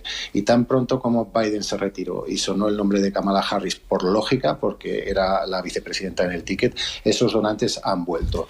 Aquí no es tanto quién tiene el apoyo moral del partido o quién tiene el apoyo de figuras tan representativas como Obama, sino quién tiene el apoyo de los donantes, porque son campañas muy caras, muy costosas, y que ganes o no depende fundamentalmente de tu capacidad para recaudar fondos. Y en estos momentos Kamala vuelve a tener el mismo músculo que Biden había mostrado en las últimas semanas, un músculo económico, por cierto, bastante más poderoso que el que ha mostrado Donald Trump hasta el momento. Sí, porque las donaciones, simplemente para preguntar, en el poco tiempo y hasta que ha empezado a sonar el nombre de Kamala Harris, desde luego se han disparado. O sea, ha sido una pasada, realmente. Seguiremos muy de cerca esta intensa e interesante campaña en Estados Unidos, pero vamos a terminar en casa, vamos a mirar a nuestro territorio y Aragón. A una cita será en poco más de una hora. El presidente Jorge Azcón se desplaza al embalse de Lanuza, al Valle de Tena, y allí, junto a varios alcaldes de la zona, el presidente del Gobierno de Aragón va a participar en un acto de oposición a la instalación de placas fotovoltaicas en embalses aragoneses. Esta es una medida que hay que recordar que el Consejo de Ministros aprobó hace apenas 2 semanas. Ainara, vamos a recordar qué es lo que se aprobó en ese Consejo de Ministros y qué es lo que permite esa normativa. Permite la instalación de plantas fotovoltaicas flotantes sobre los embalses, en aquellos embalses, eso sí, es el matiz de dominio público hidráulico, y que limita el espacio ocupado por estas instalaciones a entre el 5 y el 15% de la superficie en función de la calidad de agua que tenga cada uno de los embalses. Esta es la propuesta, este es el planteamiento. ¿Y qué dicen desde Aragón? ¿Qué parece o qué se opina de esta propuesta? La verdad es que hay un no rotundo, ¿no? Las palabras textuales del presidente Azcón en aquel momento fueron estas: los embalses de Aragón están diseñados fundamentalmente para el abastecimiento de agua y para los agricultores, para el campo aragonés. No rotundo a esta iniciativa. Y no solo la del presidente Jorge Azcón. No, la comarca del Bajo Aragón rechazó por unanimidad en un pleno la instalación de estas placas solares en pantanos, con la participación de todos los grupos políticos representantes en la comarca. Hay que irse al 15 de junio para leer un comunicado de la formación política Aragón Existe, donde se opone a que el Ministerio de Transición Ecológica y Reto Demográfico autorice y promueva la instalación de placas renovables en hasta 14 embalses aragoneses. Y este mes de julio también conocimos un comunicado de Chunta Aragonesista que llevó al Pleno de las Cortes el rechazo a la instalación de placas solares. En ese pleno pidieron expresamente que en el próximo plan energético de Aragón y en las políticas de ordenación territorial de las energías renovables se incluya, como digo, expresamente esta prohibición. Gracias, Así que no por respuesta. Bueno, ha quedado en la categoría de ocurrencia, ¿no? La propuesta de la ministra, por mucho que la haya aprobado el Consejo de Ministros, como de tapadillo al principio de verano, muy rápido, además con un plazo para hacerlo en ejecución ya en agosto, antes de agosto, es decir, parecía todo como muy precipitado, y queda claro que era una ocurrencia probablemente más electoral de una ministra que ya está de salida y de la que nada nos podemos acordar ahora mismo de su bagaje. En Aragón ha sido un clamor lanzar la ocurrencia y conseguir aunar a todos con un tema tan importante como el del agua. Ojo, que en Aragón, que todos en el agua opinemos igual, no es fácil. Pues en esta ocasión la ministra Rivera lo ha conseguido. Fenomenal. Juan. Sí, ya lo dice Miguel, nos ha puesto de acuerdo a todos. A todos, creo que es el único tema que en Aragón... Con el agua, Juan, atención. Sí, nos pone prietas las filas a todos. Jorge Azcón además se ha olvidado otra cosa, no solo el agua, los pantanos se han creado para las comunidades de regantes, sino también para la explotación turística. Hoy Jorge Azcón acude a Lanuza, que es un pantano que si por algo se ha identificado en Aragón es por haber sido utilizado de una manera ejemplar para usos turísticos, no solo con el pantano de Lanuza, que estos días y que esta noche va a albergar el concierto de Ricky Martin, sino porque ese pantano ha sido un motor de desarrollo turístico para el Valle de Tena y para el entorno de Sallín de Gallego. Entonces, tú lo has dicho bien, Miguel, a mí me parece una ocurrencia que además todavía genera muchísima más controversia y muchísimo más rechazo por un tema estético de alteración irresponsable del paisaje y de colisión absoluta con los usos actuales que tienen los pantanos y que deberían de protegerse por encima de cualquier ocurrencia de este tipo, a la ocurrencia a la que le veo poco recorrido, desde luego.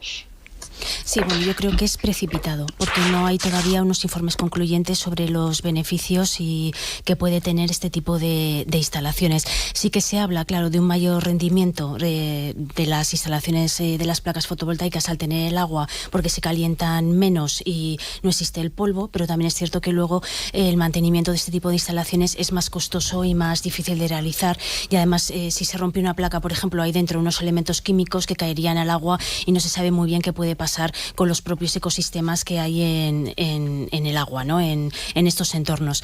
Desde luego tienen un impacto ambiental, entonces yo creo que desde luego si se tienen que instalar hay que hacer un análisis técnico muy riguroso sobre los impactos y las afecciones que puede haber. Sí que es cierto que en algunas zonas sí que se puede plantear como una solución en el caso en el que hay algunos tipos de contaminación o proliferan algas. Para el control se ha demostrado científicamente, ya hay algunas instalaciones ya en el mundo que trabajan simplemente para combatir pues ese tipo de plagas o algunas afecciones, pero claro, esos son entornos muy controlados, no es hacer explotaciones por hacer explotaciones fotovoltaicas, ¿no? Entonces yo creo que antes hay otras zonas en las que se pueden poner instalaciones y placas, como pueden ser por las azoteas de los edificios perfectamente, las carreteras, líneas ferroviarias, o sea, hay otros enclaves que generarían muchísima menos controversia y permiten también generar energía fotovoltaica y renovable. Pues un asunto que cosecha consensos y con ellos acabamos esta tertulia de martes. 9:25, banda sonora.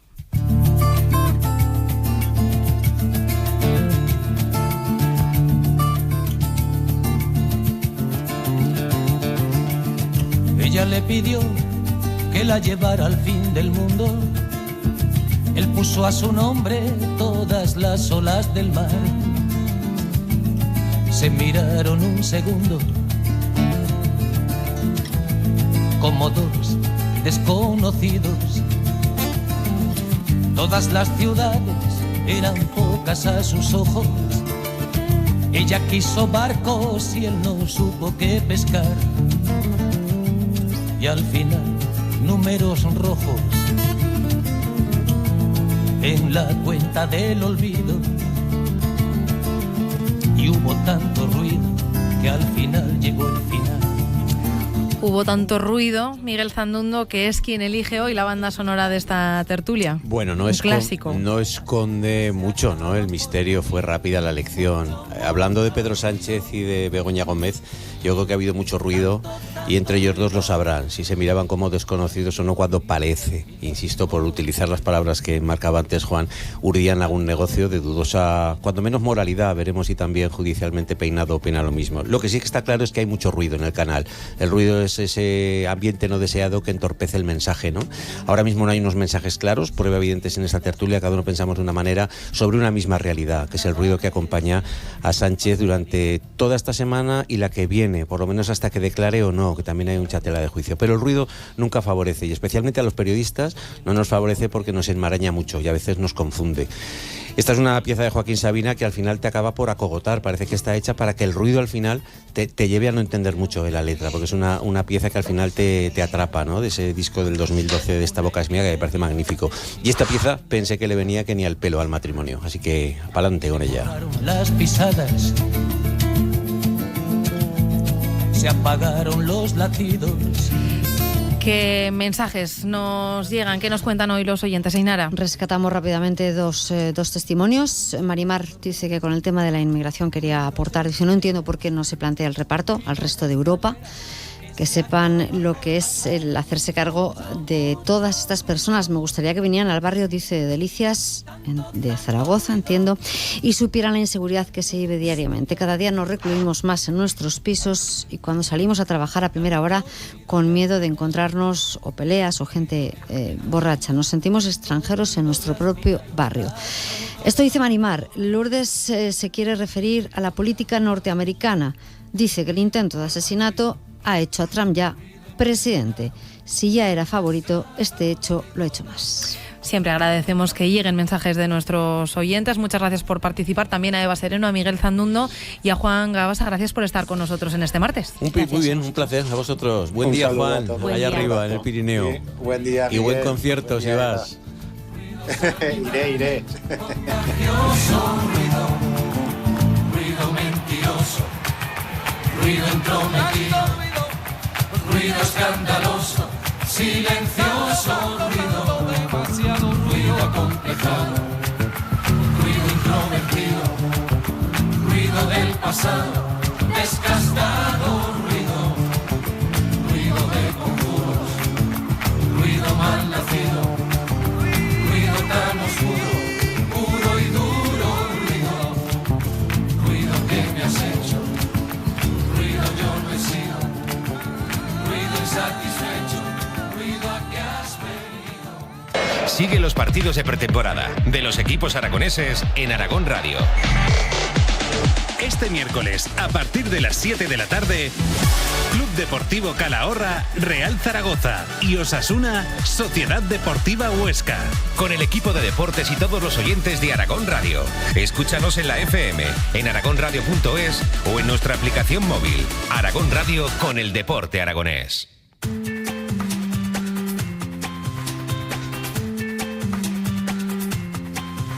A las 9:30 de la mañana es tiempo de deporte aquí en Aragón Radio y sobre todo con novedades importantes en cuanto a las salidas del Real Zaragoza. Javier Cebolla, buenos días. ¿Qué tal, Esperanza? Buenos días, así es. Hay una última hora en el equipo zaragozista porque finalmente se han roto las negociaciones entre el Sporting de Gijón y el Real Zaragoza para el traspaso de Bermejo por importantes diferencias en la redacción de los contratos. Ya estaba en Asturias el jugador ahora zaragocista y se encontraba incluso en la concentración del equipo asturiano. El jugador ha recibido ya la orden de volver a Zaragoza y todo hace indicar que no va a salir rumbo al Sporting, aunque se le sigue buscando acomodo. El foco ahora mismo se centra en Alejandro Francés. El Girona ha ofrecido en torno a 3 millones de euros por él, aunque anoche el Real Zaragoza hacía una contraoferta que se centra sobre todo en 3 aspectos. Más dinero en la cantidad fija del traspaso, más dinero también en la variable y por último incluir la cesión de algún futbolista como por ejemplo el extremo Ilías Chaira. Una situación diferente es la de Mikel Mesa.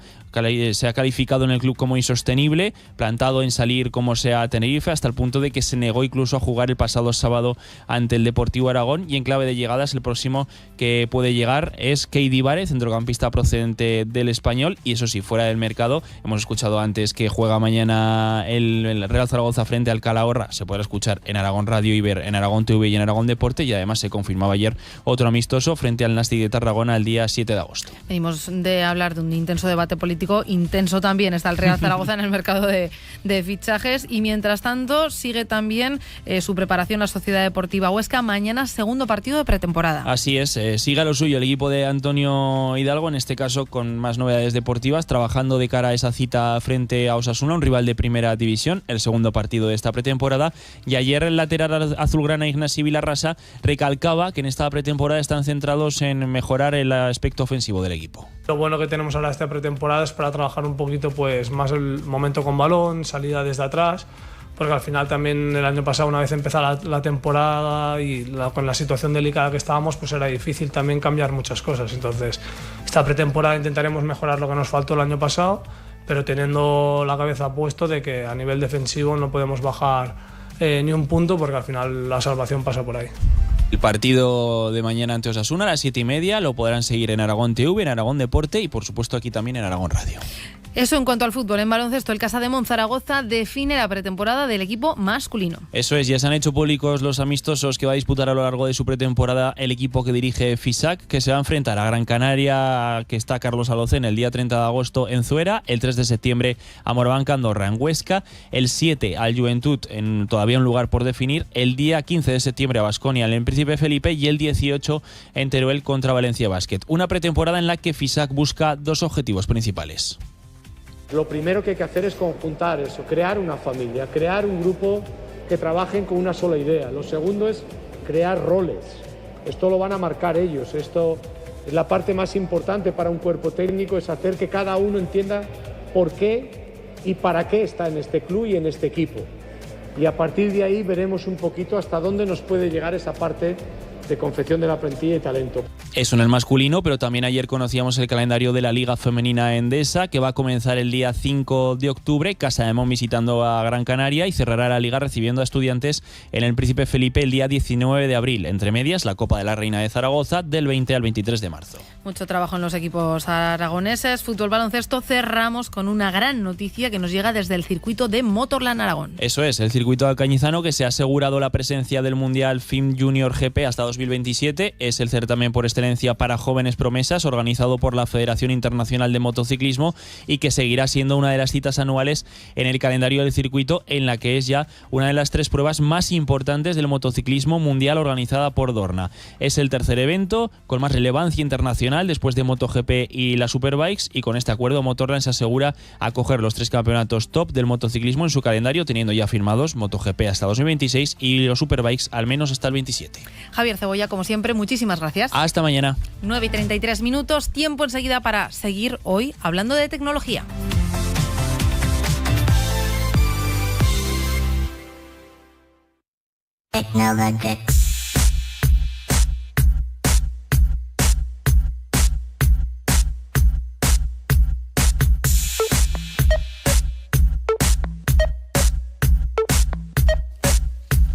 Tiempo para seguir hoy hablando de tecnología con nuestro experto en la materia, con Román Abadías. Román, ¿cómo estás? Buenos días. Buenos días, Esperanza. Y buenos días a todos los humanos detrás de las ondas. Siempre, siempre esos saludos. Digo, seguir hablando de tecnología, Román, porque hoy hemos tenido un pedazo de invitado, Diego Gutiérrez, investigador del I3A, hablándonos de la femtofotografía, que no sé si la conoces o la conocías. No la conocía y me lo has contado, lo acabo de ver y la verdad es que impresiona. Pero es que claro, es que es lo que digo, lo que llevamos hablando en todos estos programas, que vamos a ver tantas cosas que nos sorprenderán y nos dejarán con la boca abierta. Venga, pues a ver si nos sorprendes tanto, al menos como lo hiciste conmigo la semana pasada, que me colaste esa historia de los Pokémon y de su creador sin yo darme cuenta. Hoy vienes a hablar de singularidad tecnológica. Vamos a ver, ¿esto qué es? Venga. Pues esto, como siempre, bueno, como suelo decir, te voy a contar otra película verdaderamente fusionada de ciencia y tecnología, o como también suele decir, una película de miedo con final, en este caso, singular. Vale. Entonces, para empezar a hablar de la singularidad tecnológica, que es un concepto definido y conocido en el ámbito científico y técnico, primero definamos un poco qué sería una singularidad, ¿no? Pues una singularidad podría ser como algo así infrecuente, asombroso, pero sobre todo algo único y no plural. Vale. Algo que ocurrirá en algún momento o ha ocurrido una sola vez y nos ha dejado un poco a todos asombrados. Hasta aquí de momento te sigo. Venga, muy bien. Mira, algo parecido calcula Stephen Hawking con una nueva matemática y con Roger Penrose, su colega de toda la vida, cuando coge las ecuaciones de Alberto. De tu amigo Alberto. De mi amigo Alberto, de la relatividad general, y aplica una nueva matemática hasta identificar como una singularidad el origen del universo, el Big Bang. Y eso, el Big Bang. No, el Big Bang, perdón. Y eso fue que le dio la fecha de los 13.800 millones de años que data el universo. Bueno, pues una singularidad sería el arranque del Big Bang. O, por ejemplo, a nivel matemático, una singularidad sería, pues cuando tienes una función, aquellos valores que son extraños, que la hacen o nula, no tiene resultado, o que la hacen infinita. Bueno, pues la singularidad tecnológica se definiría como el instante en el que la inteligencia artificial supera realmente a la inteligencia humana, gracias a la evolución tecnológica. Vale, y ese momento temporal, esa singularidad tecnológica, ¿puede medirse? ¿Tenemos una fecha definida para ese momento del que hablas en el que la inteligencia artificial supere a la humana por la tecnología? ¿Estamos cerca ya? Tela, que nos estamos mirando con los ejemplos, que yo, el oyente, no lo ve, pero... ¿No hemos llegado aún, o sí? No, en teoría no hemos llegado. En teoría. Y los expertos la tildan, la calculan. De hecho, bueno, yo en el primero de los libros de divulgación científica, La curiosidad mató al gato de Schrödinger, Origen, ahí hago unos números que son, en resumidas palabras, lo que voy a contar ahora, para proyectarnos a ese año, a ese instante temporal en el que se producirá ese evento, ¿no? Y concretamente de cómo nos apoyamos para hacer los cálculos, hay varias métricas y uno, por ejemplo, el que veo yo más interesante es la tecnología que tenemos hoy en día se basa en estos ordenadores potentes, en nuestros teléfonos, en toda la tecnología electrónica que tenemos, pero que el core principal de esa tecnología electrónica, el núcleo, es el microprocesador. Y el microprocesador lo que se hace es equipararlo con respecto al cerebro humano. Eso te iba a decir, es como el cerebro de la máquina. Es el cerebro de la máquina, siempre lo hemos definido así, pero claro, ¿qué ocurre? Tienes que dotarlo, o por lo menos sacar una serie de ejes que puedas comparar. Concretamente 3. Bueno, primero, tanto un cerebro como un microprocesador siempre se basan en hardware y en software, lo que es la pieza física y lo que es el programa sería en un microprocesador, y el cerebro sería lo que es físicamente la materia del cerebro y las neuronas de las que está constituido, y luego sería el pensamiento, la parte cognitiva del cerebro, ¿no? Bueno, pues en la parte del microprocesador, 3 ejes: el número de transistores que tendría un microprocesador, que se equipararía al número de neuronas de un cerebro, la velocidad a la que trabaja y la conectividad que tiene cada una de las piezas individuales que construyen, en este caso nuestro cerebro, por ejemplo, las neuronas, que mediante las sinapsis y los axones se conectan con otras neuronas adyacentes. En el caso del cerebro, para que nos hagamos una idea, las 3 magnitudes serían neuronas de 10 a 100 billones de neuronas tenemos en un cerebro. La velocidad, 6 velocidades de procesamiento de 100 hercios cada una de ellas, las ondas alfa, beta, gamma, así hasta 6 frecuencias que van recorriendo nuestro cerebro por dentro. Y la tercera, que serían las conexiones neuronales de una neurona con sus adyacentes, que podrían identificarse hasta 1000 más o menos. Bueno, pues este equivalente se calcula para un microprocesador.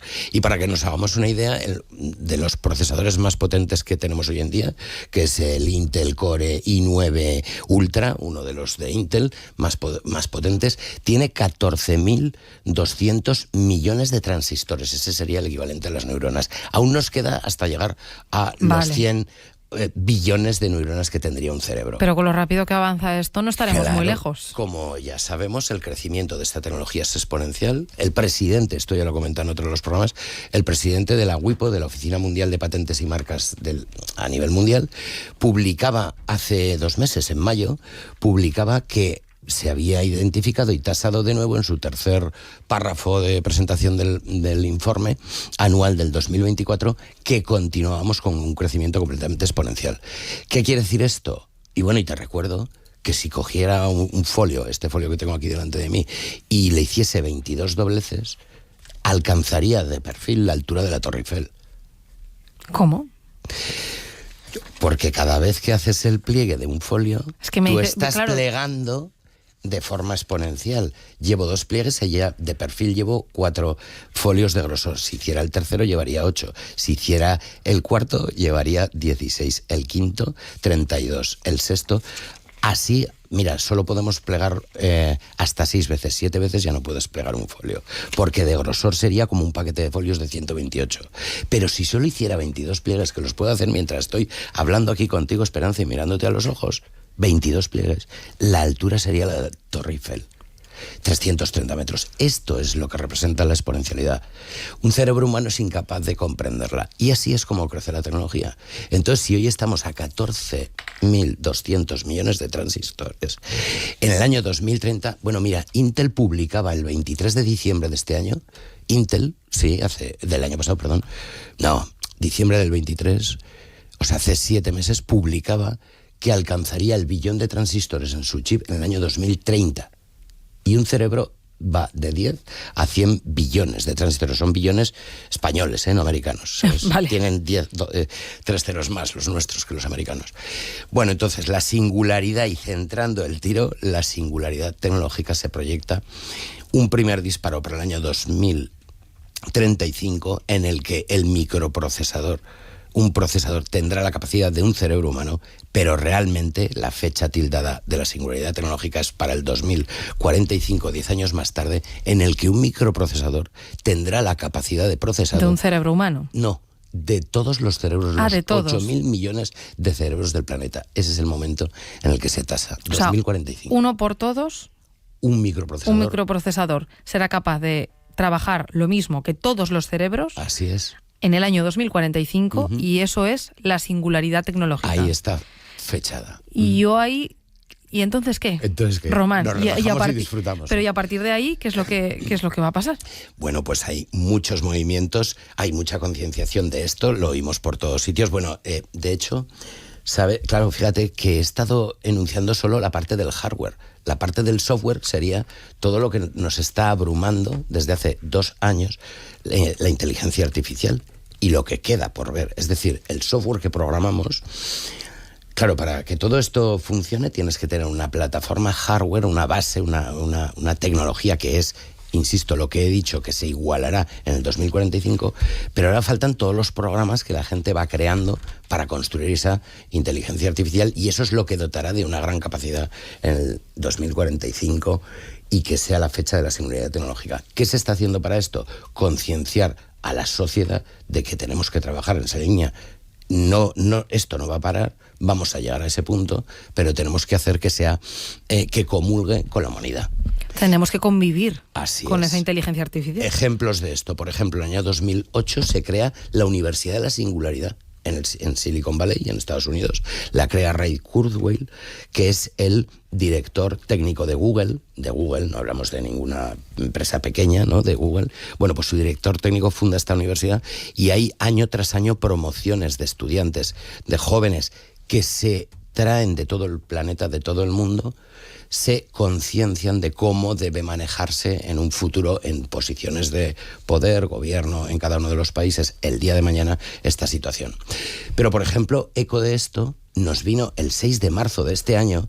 En la Comunidad Europea se aprueba el marco regulatorio de la gestión de la IA a nivel Europa, que luego cada país debe desmultiplicar y crear sus propias leyes. Quiero decir que estamos trabajando en esa línea.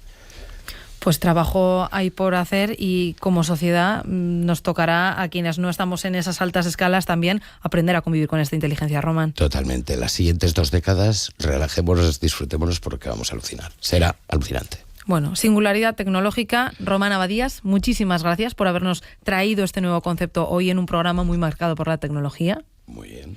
Muchas gracias a vosotros, Esperanza. Y si hoy lo que queremos es relajarnos y viajar al medio rural, vamos a empezar a buscar a nuestro protagonista del día. Hay sensación en las casas antiguas de que algo queda de quien las vivió. Un tibio aroma de café, un gesto tierno y familiar. Manos que aprenden a coser en la inocencia del hogar. Hoy contamos con una escritora. Estudió Filología Hispánica en la Universidad de Zaragoza y ha desarrollado, eso sí, buena parte de su trayectoria como periodista. Ha trabajado y ejercido mucho el periodismo en organizaciones empresariales, sociales, festivales, congresos. Incluso también es profesora en un curso superior de protocolo de la Universidad de Zaragoza. Pero vamos con sus libros, con su papel. Su primera novela, Pétalos de Luna, se publicó en el año 2013, aunque oscense, en sus libros hay cierta huella de la maña que lleva dentro, tras años residiendo en la capital aragonesa, y se nota en títulos como estos: Lo mejor de Zaragoza o Zaragoza, tú y yo. Hoy, desde el pueblo, nos vamos a La Luenga con María Pilar Clau.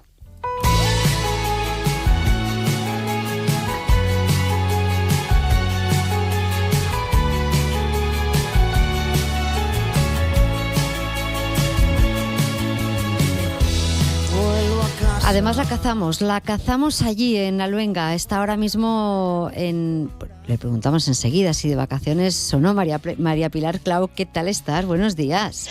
Hola, buenos días. Un placer poder hablar con vosotros. ¿Estás en La Luenga? Desde mi pueblo. Sí. Sí. ¿Fresquito? Hombre, no creas, no tanto calor como en Zaragoza, pero estos días hace también mucho calor aquí. Bueno, hemos visto que un ejemplo, el de tu libro Pétalos de Luna, la protagonista es una mujer de Zaragoza. Intentas plasmar un poco, decíamos, ese gen contagiado maño. ¿Alguna vez te has aventurado a situar alguna historia en tu pequeña La Luenga? Sí, por supuesto. Mi segunda novela, La sobrina,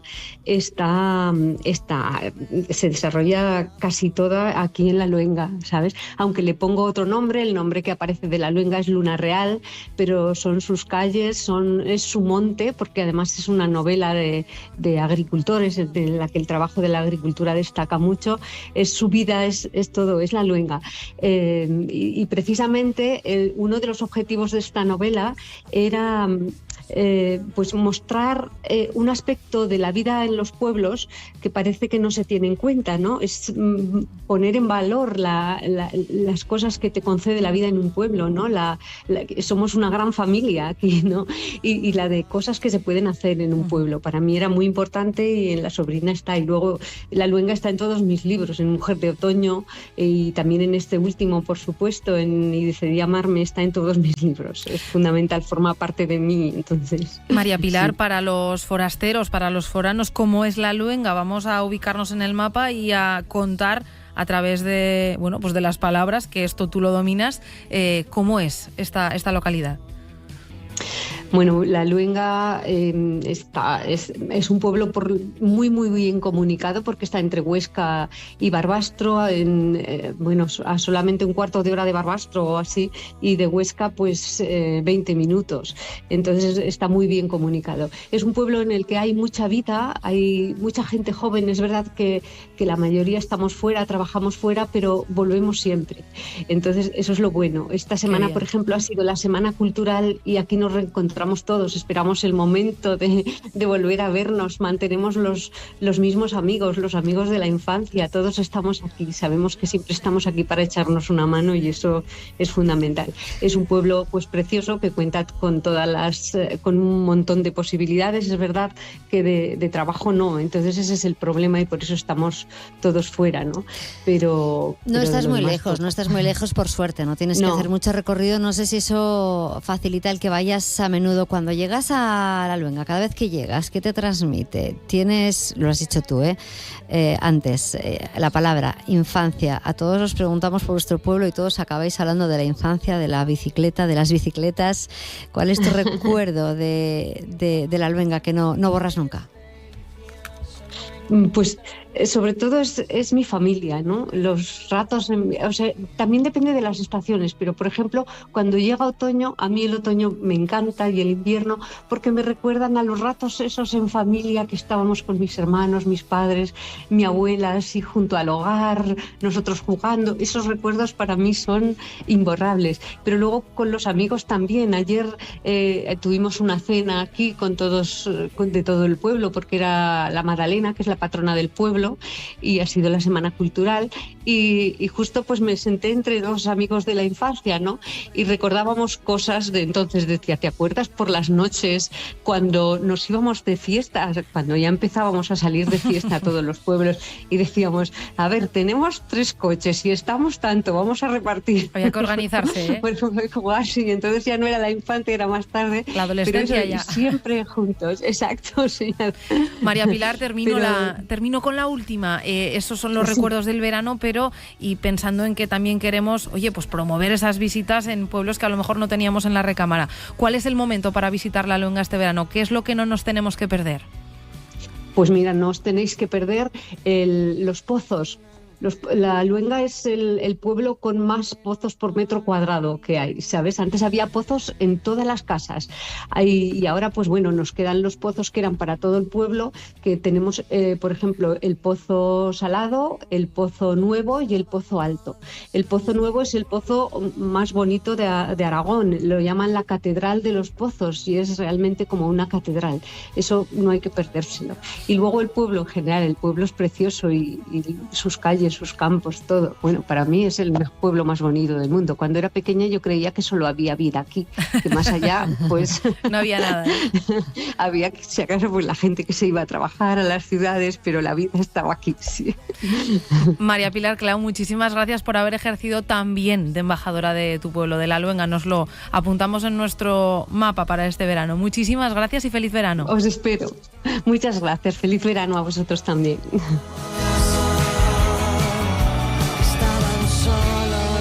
Que importa.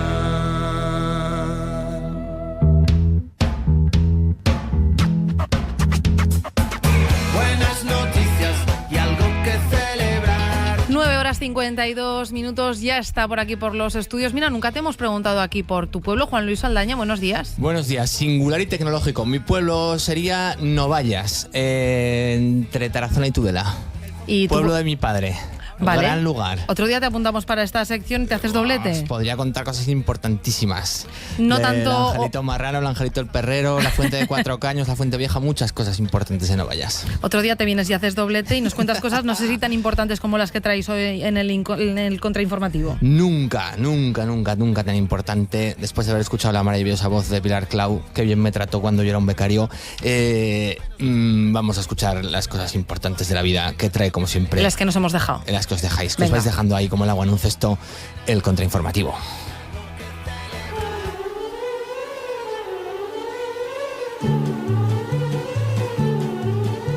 Vosotras, las familiares, inevitables golosas, vosotras moscas vulgares, me evocáis todas las Singapur autoriza el consumo de 16 especies de insectos. Ni una, ni dos, ni tres, 16. Y encima, esto a mí no me lo cuelan, dicen que es por la sostenibilidad, por el clima, por estas cosas, para repartir un poco la proteína. ¿Cómo lo veis? ¿Os animáis o no? No. No, rotundamente no, sí. Sí, yo prefiero quedarme en el huerto. Taylor Swift el otro día dijimos que ya había empezado con la mosca común. Pues y oye, lleva ya... Pues dile que venga aquí que le pasamos la mosca negra si quiere también. No está mal de proteína. Mira, es como un equipo de fútbol que antes en los equipos de fútbol se jugaban 11 y había 5 al banquillo. Ahora ya han cambiado mucho las cosas, pero 16.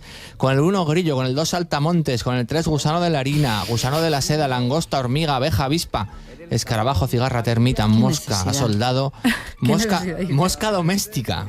Está incluida, ¿eh? Entonces Taylor Swift va escarabajo bien. del estiércol, que encima este ya viene con guarnición, y escarabajo de agua y escarabajo de tierra.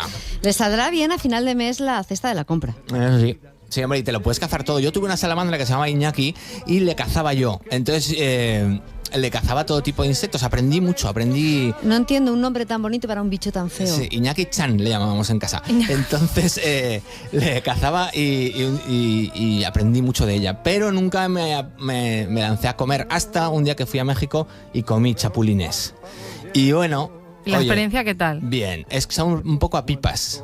Era como una tortilla... Crujientico. Una tortilla de un diámetro respetable, toda llena encima de chapulines y que son como... Ahí, vamos a... grillos. Venga, vamos a por otra, que Ainara se está poniendo mala. Vamos a poner la mente en blanco. Blanca ni negra, es de colores. La vida es de colores. Muchos colores. Y yo me hago una pregunta, ¿por qué la mierda de los perros, por qué las heces, hablo mucho de heces últimamente, Sí, vienes escatológico total. ya no son blancas? Esto está es verdad que está... Sí, antes... ¿Cuándo han sido blancas? Sí, en los pueblos. Antes, bueno. en el pueblo se veía mucho zurullo de perro blanco. Y ahora ya no lo hay. Han desaparecido. Zurullo es una palabra maravillosa. Buenísima, que la primera vez que la oí fue en la traducción de Top Secret. Se le ha caído un zurullo de coña. Yo no trabajo ese artículo. Que entonces ya no hay... Yo de pequeño recuerdo haberlos visto y recuerdo en el pueblo haberle dicho a alguno: pásame esa tiza que vamos a pintar. Y no era una tiza, era una mierda perro. Entonces ya no existe la mierda blanca del perro. Pero por dos motivos. ¿Has investigado sobre esto? Primero, antes el perro comía mucho calcio, al perro se le echaba el hueso y el perro zampaba los huesos, ¿os acordáis? Sí. Como sonaba aquel ruido, ahora el perro come mejor que nosotros. Sí. Y segundo motivo, que hemos empezado a retirar las heces y entonces... había un cierto proceso de descomposición que seguía el color. La color, como diría Garcilaso de la Vega. Entonces, para dar un toque aquí ya, ¿no? Entonces, al retirar el zurullo tan pronto y no dejarle ese tiempo de maduración, pues ya no tenemos mierda blanca de perro, que era bonito. Y si preguntáis en la sección del pueblo a la gente si recuerda esto y si hacían lo de la tiza, os llevaréis alguna sorpresa. Seguro. Mucho rector, mucha escritora, pero luego... Yo voy a hacer... ¿Tú te acuerdas de aquella serie veraniega que era un autobús muy grande que decía Next? Sí. Pues venga, next. Vamos a la siguiente. Vamos ahora a hablar de gente mayor. Conmigo se anima a saltar, soy su paracaídas. Avísame cuando tú no tengas tantos problemas. Recorre 500 kilómetros con el culo a rastras para luchar contra las enfermedades raras. Esto pasa mucho, no es la noticia, pero hay gente que hace cosas para algo que no tiene nada que ver, ¿no? Y esto lo hemos normalizado. Pero esto es como en Forrest Gump, que siempre se preguntaban por qué corría y él solo corría porque corría. Bueno, pues eso, que a veces le damos el principio de causalidad no tal. Y entonces en esta noticia pasa eso. No tal. Anciano de 90 años salta desde un avión para homenajear a su esposa difunta. Bien, o sea, tú puedes homenajear a tu esposa difunta acordándote de ella, encendiendo una vela, pero también te puedes tirar de un paracaídas. ¿Por qué no? 90 años, el hombre muy feliz, dice que lo hizo, y esto es interesante, porque las mariposillas en el estómago de cuando la conoció solo las ha conseguido repetir tirándose desde el avión. Ese es el argumento maravilloso de esta ¿Cuela o no? noticia. Oh, que sí cuela. Hombre. Claro que sí cuela. Teresa Cano, no sé si te han contado una historia tan romántica.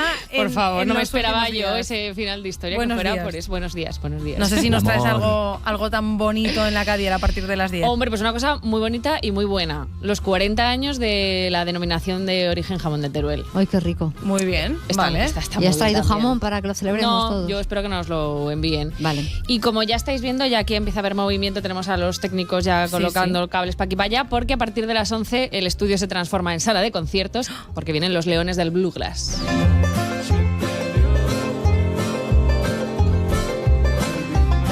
Pues no está nada mal, así que yo creo que es motivo más que suficiente para que los oyentes se queden aquí. Y Juan Luis, tú para que vuelvas mañana, ¿no? Y yo le mando un abrazo a la gran Bob, dáselo de mi parte. Vale, se lo digo. Igual os cruzáis. No, ya te habrás ido. Ya me habré ido. Se lo digo de tu parte. Vale, gracias. Pues besos, abrazos y saludos para todos, también para los oyentes a los que esperamos mañana de nuevo a partir de las 7 de la mañana. Ainara, estamos aquí Adiós. mañana de nuevo, Juan Luis. Adiós, gracias. Teresa, que vaya muy bien. Igualmente, Hasta mañana. adiós.